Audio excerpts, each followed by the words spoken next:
어제 아침에 이제 교회 아침 기도가 있어서 차를 몰고 이렇게 쭉 왔는데 달이 되게 낮게 떠 있더라고요. 이렇게 달이 엄청 둥그렇게 떠 있는 걸 보면서 이쪽으로 향했습니다. 추석이 어제 같은데, 그래서 추석 두부자처럼 이런저런 일로 상처 입고 깨지고 부서진 마음들이 그리고 좀 둥그레졌으면 하는 마음이 듭니다. 그렇죠. 사람의 마음이 원래 둥글둥글했겠죠. 근데 상처 입은 그릇이, 깨진 그릇이 날카로워지고 날이 세워지고 뭐가 나는 것처럼 어쩌면 우리의 삶도 그렇게 뒹굴고 부딪히고 하다 보니까 어느덧 깨지고 뭐가 나서 누군가를 상처 주고 아프게 하는 거겠죠. 어쩌면 신앙을 가진다는 것은, 믿는다는 것은 깨지고 모난 것을 갈아서 둥글게 만드는 걸 수도 있고, 혹여 깨지고 모난 다른 사람의 상처를 이해하고 받아주는 거라고 생각이 됩니다. 히브리 사람들도 오랜 세월 동안 약자로 있었겠죠. 약자가 선한 자는 아닙니다. 약한 자는 약한 자인 거죠. 깨지고 부딪혀 나가면서 히브리 사람들도 모나고 상처 입은 그 모습 그대로였을 것입니다. 40년 광야를 지내면서 그들의 신앙도 성장했겠지만 동시에 그들은 서로 부딪히고 서로 싸워나가면서 서로에게 상처 주고 아파하고 넘어지기도 했습니다. 하나님은 40년의 그 기간 동안 어쩌면 그들의 상처도 감싸주려고 애썼고 그들의 모난 부분도 메꾸려고 애를 썼겠죠. 신앙의 그 긴 시간 동안 혹은 우리가 가야 될 그 신앙의 기간도 모난 내 모습을 갈아내고 다른 사람의 상처를 이해하고 받아주는 기간이겠죠. 이게 어떻게 보면 출애굽이고 또 다른 믿음으로 나아가는 길이라고 믿습니다. 하지만 사람은 잘 바뀌지 않고 변화하기가 너무 어렵기도 합니다. 자기랑 특별히 손해가 없다면, 나에게 특별히 큰 상처나 큰 아픔이 없다면, 나와 큰 상관이 없다면 무시하고 밀어내고 모른 척하는 게 사람들의 마음이겠죠. 파라오도 마찬가지였습니다. 나일강이 피로 변하고 지상에 있는 모든 물들이 피로 바뀌었지만 파라오는 히브리 사람들을 놓아줄 아무런 이유가 없었습니다. 자기의 손해보다, 아니 자기가 얻을 자기의 아픔보다 오히려 히브리 사람들을 내어놓으면 더 큰 불이익이 오기 때문에 그런 거겠죠. 지난주에 말씀드린 것처럼 히브리 사람들이 본 나일강의 그 피로 변하는 그것은 각각의 다른 의미로 다가옵니다. 하나님은 10가지 이적을 이집트에 내린 것은 이집트 사람들을 벌하고 히브리 사람들을 구원하는 것이 아니라 둘 모두를 구원하고 싶었고 둘 모두를 깨닫게 하고 싶었습니다. 하지만 가진 게 많고 누린 게 많은 사람들의 입장에서는 쉽게 변하지 않는 것이고 히브리 사람들은 조금씩 더 나아갈 수 있는 방향으로 나아가겠죠. 히브리 사람들은 피로 변하는 이집 나일강을 바라보면서 물을 바라보면서 자신들에게 죽었던 수많은 조상들이나 선조들을 떠올렸을 것입니다. 나일강에서 죽은 그 수많은 아이들과 그리고 피로 변한 나일강을 바라보면서 이 부와 이 문명이 이렇게 수많은 사람들의 피와 우리와 같은 사람들, 우리와 같이 그 밑에서 일하는 사람들의 아픔과 고통으로 이집트가 생겨났다는 걸 알았을 것이고, 혹은 이집트의 누군가는, 많은 사람들은 깨닫지 못했겠죠. 누군가는 그 생명의 젖줄을 바라보면서 어쩌면 우리의 부가, 내가 누리고 있는 그 무언가가 누군가의 아픔과 피였을 수 있다는 깨달음에 이르렀겠죠. 그렇게 많은 수가 아니었을지도 모르겠지만요. 그 얘기는 단순히 이집트에서 벌어진 이야기고 그리고 오늘날 벌어지지 않는 이야기가 아닙니다.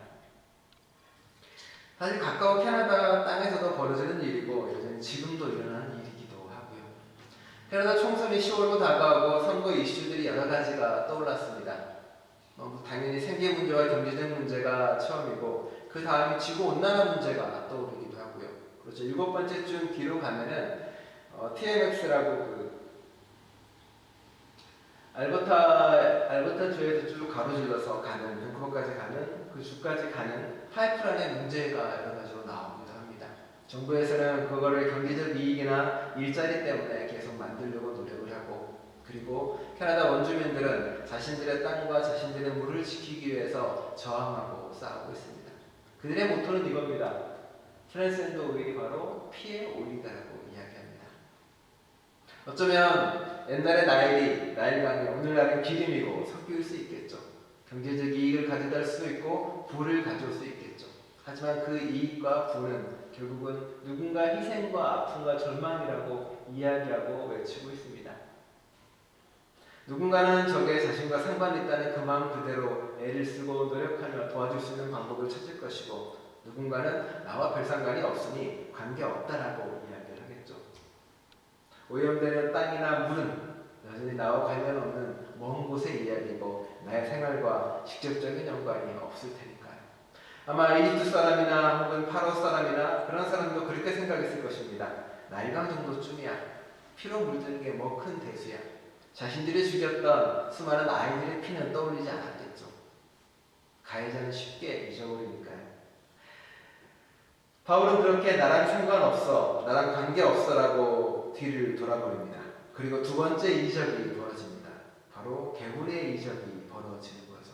나와 상관없다고 돌아선 파라오에게, 나와는 관계없어라고 하는 파라오에게 물의 오염이 나일강에 표류변했던 그 사건이 사실은 너와 상관있고 너와 관련이 있다는 것을 바로 보여줍니다. 수많은 개구리떼가 번성해서 강조하죠. 성경에서는 앞에 강조해서 이야기합니다. 너의 침실, 너의 궁궐, 너의 침실, 너의 침대, 너의 신하, 너의 백성, 너의 화덕, 너의 반죽하는 그릇에도 들어갈 것이고, 그리고 너의 백성과 너의 모든 신하의 문으로 들어갈 거라고 강조를 합니다.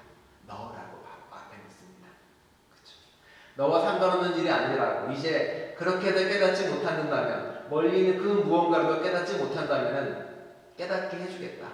바로 너의 눈앞에서 벌어지는 걸 통해서 너로 하여금 알게 하고 깨닫게 해주겠다는 겁니다. 너에게 직접적으로 이런 일이 벌어지고 있고 직접적으로 이런 사건이 벌어지고 있는데 도대체 너는 어떻게 할 것이고, 그리고 너는 어떻게 반응할 것이냐고요. 상관없다는 파라오의 말을 바로 직면해서 그 뒤에서 벌어진 사건이고 뒤에서 벌어진 이적이라는 겁니다. 나일강의 풍요가 피로 이루어졌다는 것을 깨닫지 못한다면 그로 인해 너 또한 재앙을 받을 것이고 너 또한 괴롭힘을 당할 것이라고 이야기합니다. 개구리의 상징은 이집트에서는 다산과 풍요의 상징이기도 합니다. 개구리가 알라는 걸 보시면 알겠지만 엄청 많이 알아왔기 때문에 그 사람들 입장에서도 개구리는 다산과 풍요의 상징이기도 하고요. 동시에 그 개구리가 자신의 모든 곳에 도면서 혐오와 오염을 시키고 퍼뜨리고 있습니다. 어쩌면 개구리의 상징은 이스라엘 사람들이 보기에는 자신들이 그렇게 바랬던 부와 풍요에 대한 상징이기도 합니다. 그래, 너희가 바랬던 부, 풍요, 그것들이 결국 너를 죽이고 너를 오염시키고 너를 괴롭힐 것이다. 그것이 온 땅을 뒤덮고 그것들이 죽으면 악취로 너희 세상을 뒤덮을 것이라고 이야기합니다. 욕망이 잘못됐다는 게 아니라 잘못된 욕망이 문제겠죠. 누군가의 희생을 바탕으로 하고 누군가의 아픔을 외면하고 나랑 상관없다고 외면했던 그 풍요, 그 개구리들, 그 상징들이 결국은 이수 땅을 뒤덮을 것이고 그것이 너를 오염시키고 그것이 너를 아프게 하고 그것이 너를 힘들게 할 거라고 이야기하는 겁니다. 이스 사람들은 보면서 깨달았겠죠. 아, 내가 바랬던 풍요가, 내가 원했던 많은 가지는 것들이 우리를 상처 입히고 우리를 망하게 하고 우리를 힘들게 하고 우리를 넘어지게 할 수도 있겠다라고요. 물론 다는 아닐 겁니다. 조금이었겠죠. 히브리 사람들은 어떻게 생각했을까요? 늘 얘기했지만 둘 다 가르침이 다릅니다. 왜냐하면 하나님은 둘 모두에게 하나님을 알려주고 싶었으니까요. 히브리 사람에게 계속 말하는 건 뭐냐면, 야, 이 땅이 너희가 머무를 땅이 아니야라고 계속 말해주는 겁니다. 이 땅이 하나님이 원하는 곳이 아니야, 이 땅이 하나님이 바라는 곳이 아니라고 계속 알려줍니다.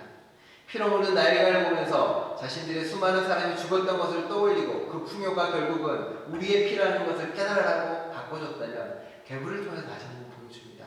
이곳은 부정한 곳이고 오염된 땅이라고요. 성경에서는 부정한 동물에 대해서 이렇게 이야기를 할 때 물에 살지만 비늘이 없으면 부정한 동물이고 물에 살지만 물갈퀴가 없으면 부정한 동물이라고 이야기합니다. 그 부정한 것들이 다 땅을 덮고 오염시킨다고요. 당연히 개구리들이 그런 거였고 히브리 사람들이 보기에 이제 이집트 땅은 오염된 곳이고 부정한 곳이고 옳지 않은 곳이라고 하나님은 이야기하고 알려주는 겁니다. 그러니 벗어나라, 나가라. 이 땅이 너희가 머물 곳이 아니다. 두 가지 이야기는 그렇게 이스라엘 사람과 히브리 사람들에게 또 다른 깨달음을 주기 위해 말하고 선포하고 있습니다. 잠깐이죠, 근데. 파라오는 불러다가 마치 히브리 사람들을 풀어줄 것처럼 이야기를 합니다. 그런데 그 약속을 지키지 않는 거겠죠. 술사들도 모여가지고 이제 자기도 기적을 베풀죠. 개구리를 만들어냅니다. 술사들도. 그런데 화를 더하는 것 뿐이죠. 개구리를 없애거나 사라지게 하지 못합니다. 인간의 능력을 하는 거라고 화를 더하는 거고, 그리고 잘못된 것을 더하는 걸로 나아가고 있습니다. 그게 한계라고요. 이웃사람의 한계고, 인간의 한계고, 술사들의 한계라고 성경은 이야기합니다. 그러니 이제 나가라. 하나님을 믿고 하나님을 따라가는 삶으로 변화하라고 분명히 이야기합니다. 파라오는 잠깐 마음을 가졌습니다. 그래, 야, 이거 너무 힘들고 괴로우니까, 그래, 내가 여호와라는 신을 알겠다. 내가 너희들이 믿는 신이 있다고 내가 일단 알 테니까 그 신에게 기도를 해라라고 이야기합니다. 이제는 아예 무시하고 돌아갔던 것보다는 조금 더 나아진 거죠. 너희의 신을 인정할 테니까 기도해서 다 사라지게 하라. 사라지게 한 것이 아니라, 강호도가 물러나게 한 것이 아니라, 그곳에는 모두 다 죽게 만들고 악취가 온 땅을 뒤덮게 만들어 버립니다. 풍요를 욕망했던, 풍요를 받았던 이집트 사람들에게 그들의 욕망이, 틀어진 욕망이 어떤 것인지를, 이 세상이 얼마나 악취로 덮인 것인지를 개구리장을 통해서 알려주고 보여주는 거죠. 개구리장이 끝나고 나서 바로 넘어가는 게 그 이나, 파리의 장으로 넘어갑니다. 이 장으로 나와 있는데, 이가 히브리 말로 바꾸면 이일 수도 있고요, 목일 수도 있고, 우리가 아는 그 각닭이라고 하는 큰 모기 같은 걸 수도 있습니다. 이나 모기로부터 많이 해석을 합니다. 그 다음에 한 장이 바로 이상의 모든 티클들을 이나 모기로 바꾸는 걸로 변화를 시킵니다. 변하지 않는 파라오 때문에 바뀌지 않는 고집과 꺾이지 않는 것, 순간의 고통이었으니 이제 이 정도만 참으면 넘어갈 거라고 생각했던 그 마음들, 나랑 상관없다고 생각했던 수많은 고통들과 세상의 변화들, 수많은 징조들을 무시한 그에게, 파라오에게 또 다른 것들이 한 발짝 가까우기 시작을 하는 거죠. 티크를 이나 모기로 바꿔버립니다. 이집트 사람들에게는 어떻게 보였을까요? 수많은 티클들이, 수많은 먼지들이 이와 모기로 바뀌어서 다가왔다는 것들이 어떤 상징이고 무엇을 드러내는 걸까요? 이집트 사람들에게 흙을 만드는 직업은 대단히 천하고 노예들이나 하는 직업입니다. 파라오가 모세와 아론이 다가와서 이스라엘 사람들을, 히브리 사람들을 해방시키라고 이야기할 때 파라오가 한 말이 있습니다. 이제 너희가 시간이 많으니까 그러는 것 같다. 너희에게 짚을 주지 않겠다. 오로지 흙으로만 벽돌을 만들어라. 히브리 사람들은 이제 흙으로만 벽돌을 못 만드니까 따로 시간을 내어서 짚을 구해와서 다시 또 벽돌을 만들고 흙을 빚는 일을 해줄 것입니다. 흙을 만지는 것은 천하고 낮은 직업들이었겠죠. 그리고 히브리 사람들이 파라오에게 했던 이야기도 들렸을 것입니다. 야, 쟤들이 우리한테 와서 너희들을 다 해방시키라고 이야기했대. 그리고 그 사람들 때문에 지금 개구리들이 들끓었고 저렇게 피로를 받았대. 그들의 마음속은 어떤 마음이 들었을까요? 이렇게 하찮은 것들이, 벌레만도 못한 것들이, 이 먼지만도 못한 것들이 어디서 감히 우리에게라고 생각을 했을 것입니다. 그런 그들에게 벌어집니다. 먼지만도 못한 것들, 그리고 정말 작아서 눈에 보이지 않는 하찮은 것들, 수많은 것들이 그들을 괴롭게 하고 힘들게 하고 어렵게 만듭니다. 하찮은 그 무언가가, 하찮다고 요구했던 그 무언가들이 이제 자신을 변화시키고 그리고 변화를 요구하고 있는 겁니다. 이 사람들에게 이의 재앙과 모기의 재앙은 그래, 하나님의 기적이야, 여호와의 기적이야가 아니라 그 천한 것들, 어쩌면 히브리 사람하고 칭해줄 수도 있고 그 손에 댈 수 없는 더러운 것들이었으면 그 무언가가 변화해서 자신들을 치고 괴롭히고 변화시키는 그 목소리를 담고 있습니다. 히브리 사람들에게는 이와 흙의 변화가 어떤 것으로 보였을까요? 그들에게 흙은 늘 지저분하고 힘든 노동의 상징이었습니다. 벽을 만들어야 됐고 그리고 힘들고 어려운 일이었습니다. 하지만 자신의 생계를 유지하는 일이기도 하였죠. 우리는 성서를 보면 흙에 대한 또 다른 이야기를 기억합니다.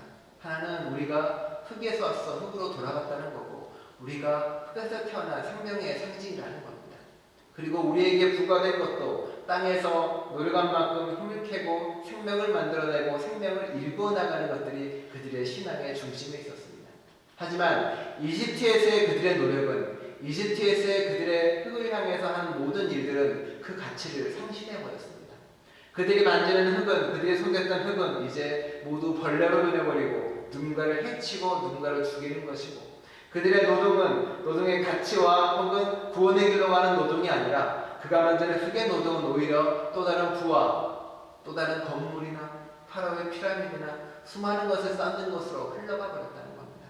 자신들의 노동이, 자신들의 일들이 이제 자기와 소외된 채 그저 먹고 사는 도구로 전락해버린 거겠죠. 흙을 읽으며 살아가는 생명들이, 흙에서 생명을 갖고 와야 되는 우리가 그렇지 못한 삶을 살아가고 있다는 겁니다.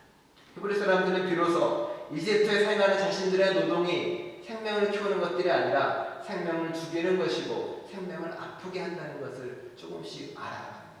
그리고 나가는 그것을 조금씩 깨닫게 되는 거겠죠. 물이 변하고 물이 오염되는 곳에서 이제는 흙이 변하고 흙이 오염되는 곳으로 조금씩 바뀌기 시작했다는 겁니다. 그래서 그들은 나아갈 곳, 가야 할 곳을 바라보기 시작합니다. 그런 많은 이적이 벌어졌지만 아직도 수많은 이야기와 수많은 이적이 또 그 앞에도 나아가게 됩니다. 우리는 언제 깨닫고 언제 변화되고 언제 앞으로 나아갈 수 있을까요?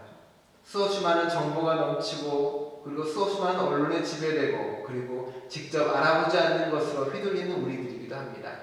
나는 아직 괜찮아, 나는 상관없어, 나랑은 관계없는 이야기라고 하면서 끊임없이 밀어내고 있지만 사실은 이 재앙은 오늘날 우리에게도 벌어지고 있는 겁니다. 물은 오염되어서 마실 물도 제대로 없는 것이고 오염됨으로써 자라난 수많은 생명들이, 수많은 것들이 기형이거나 혹은 잘못된 모습으로 죽어가기도 하고요.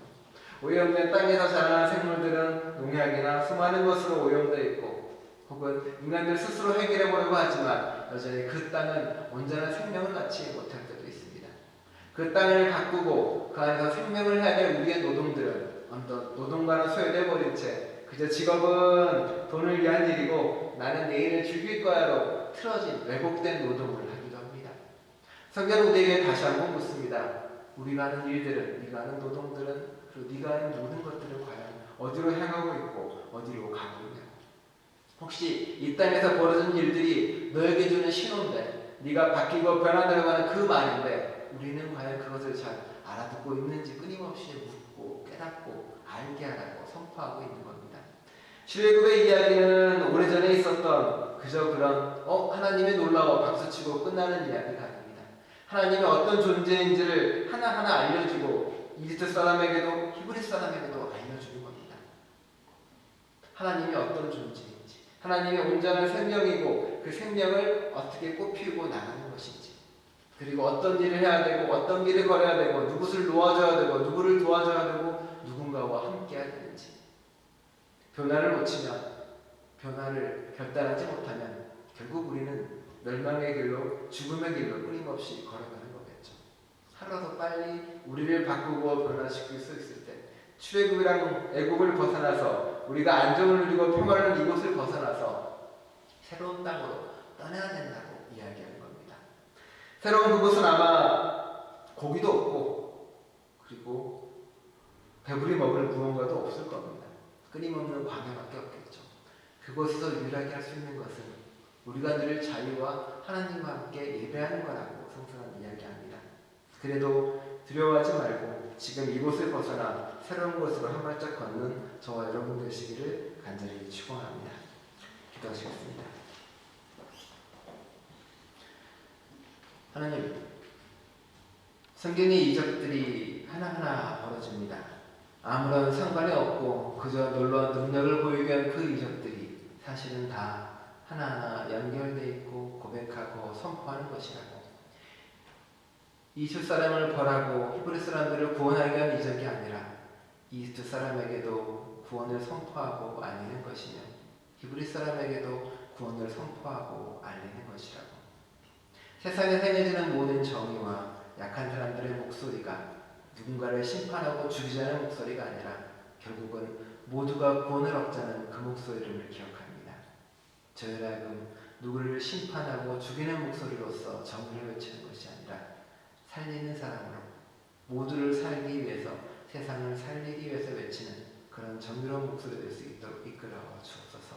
그리고 나와 상관없는 그 무언가가 결국은 나와 연결되어 있고 이어져 있음을 깨달아 조금이라도 나의 삶을, 내 행동을, 내 가치를 바꾸는 죄 될 수 있도록 이끌어 주옵소서.